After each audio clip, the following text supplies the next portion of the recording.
আসসালামু আলাইকুম। শুরু করছি প্রণয়ের অমলকাব্য উপন্যাসের পর্ব ২২। লেখক DRM সোহাগ, পাঠিকা জাহারা সুলতানা। শুদ্ধ একটা ক্যাফের দিকে যাচ্ছিল। সে আর ইরফানে যাওয়ার কথা, একজনের সাথে মিট করার কথা আছে। এরপর সেখান থেকে একসঙ্গে ভার্সিটি যাবে, এজন্য আগে আগে বেরিয়েছিল। মামার কথায় অবাক হয়, নীরবে সম্মতি দিয়ে কল রাখে। এরপর ইরফানের নাম্বারে কল দেয়। ড্রাইভ করতে করতে বেশ কয়েকবার ইরফানকে কল করলো, ফোন তুলল না। শুদ্ধ ভ্রু কুচকালো। কী হয়েছে? মামার কণ্ঠ যদিও গম্ভীর, তবে আজ একটু বেশি অদ্ভুত ঠেকল। ইরফানও কল ধরছে না। খানিক চিন্তা হলো, ফোন রেখে গাড়ির স্পিড বাড়ায়। ঘর থেকে সবাই বেরিয়ে গেলে মায়েরা ইনায়াকে বলে, আপু বাবা কি অনেক রাগী? ইনায়া মলিন মুখে বলে, কিছুটা, যখন প্রয়োজন পড়ে তখনই একটু রাগে। মায়েরা এলোমেলোভাবে হিজাবটা মাথা থেকে খুলে ফেলল। এরপর ধীরে ধীরে বিছানায় গিয়ে শুয়ে বলল, আপু তুমি কলেজ যাও, আমি আরেকদিন যাব তোমার সাথে। একটু থেমে ভাঙা গলায় বলল, কোমরে অনেক ব্যথা পেয়েছি আপু। ইনায়ার কান্না পাচ্ছে। মায়েরার মাথায় হাত বুলিয়ে বলল, কলেজ না গেলে কিছু হবে না, তুমি কিছু খেয়ে ব্যথার ওষুধ খেয়ে নাও, ঠিক হয়ে যাবে তাহলে। মায়েরা মৃদু হেসে বলল, তুমি খুব ভালো আপু। ইনায়া কিছু বলল না, মায়েরার দিকে চেয়ে রইল। গাল দুটো কেমন লাল হয়ে আছে। মায়েরা চোখ বুজে দাঁতে দাঁত চেপে আছে। কোমরের ব্যথা মেয়েটাকে কাবু করে নিয়েছে, তাই কথা বলছে না হয়তো। মায়ের কথা ভীষণ মনে পড়ছে। সবসময় হাসি খুশি মেয়েটা হঠাৎই ফুপিয়ে উঠল। ইনায়া ভয় পেয়ে বলে, মায়েরা বেশি ব্যথা করছে? মায়েরা কান্নাগুলো গিলে নিল বহু কষ্টে। অতপর দুহাতে চোখ মুছে মলিন হেসে বলল, আপু জানো, ছেলেমেয়েরা যখন অনেক অসুস্থ হয় তখন তাদের মা ছেলে মেয়েদের অনেক যত্ন করে আগলে নেয়। এই জিনিসটা ভীষণ সুন্দর না বলো? ইনিয়া ভ্রু কুচকে তাকিয়ে রইল মায়েরার দিকে। মায়েরা কেন বলল এই কথাটা? মায়েরা হঠাৎই হেসে বলল, আপু তুমি কলেজ যাও, আমি ঠিক আছি। ইনিয়া রেগে বলল, তুমি আসলে অনেক বড় মায়েরা, কিন্তু আমি আপাতত তোমার বড় বোন, তাই আমার কথা তোমাকে শুনতে হবে। কোথাও যাব না আমি, তুমি চুপচাপ থাকো, আমি খাবার আনছি, খাবার খেয়ে ওষুধ খাবে, বুঝলে? কথাগুলো বলেই ইনায়া বিছানা থেকে নেমে দাঁড়ালো। এরপর ঘর থেকে বেরিয়ে যায়। মায়েরা মৃদু হেসে ইনায়ার দিকে তাকিয়ে রইল। বিড়বিড় করে বলল, এই আপুটা বেস্ট আপু।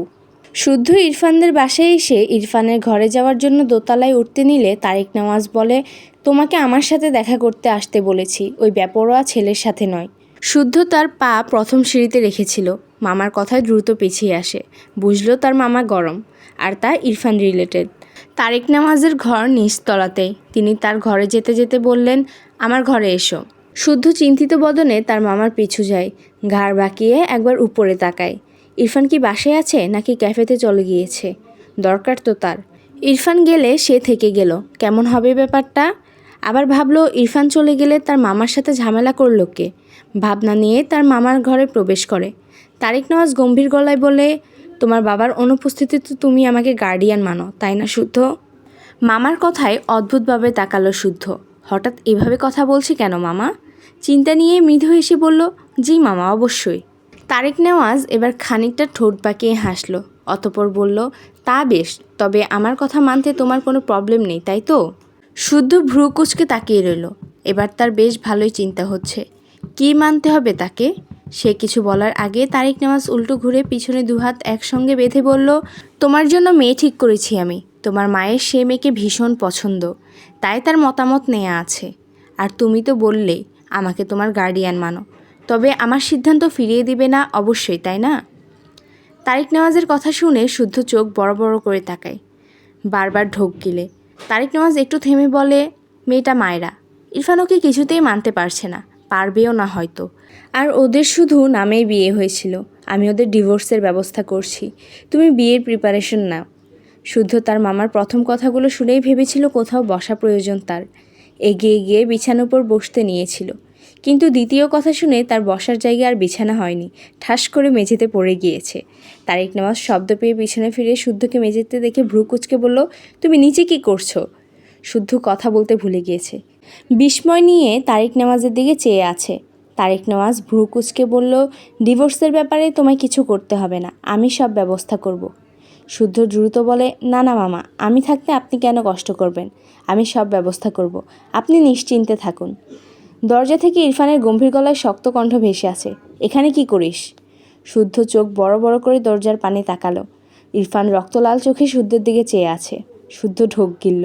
একবার তারিক নেওয়াজের দিকে তাকালো। তিনি তার ছেলের পানে রেগে তাকিয়ে আছে। তার ছেলে শুদ্ধর পানে।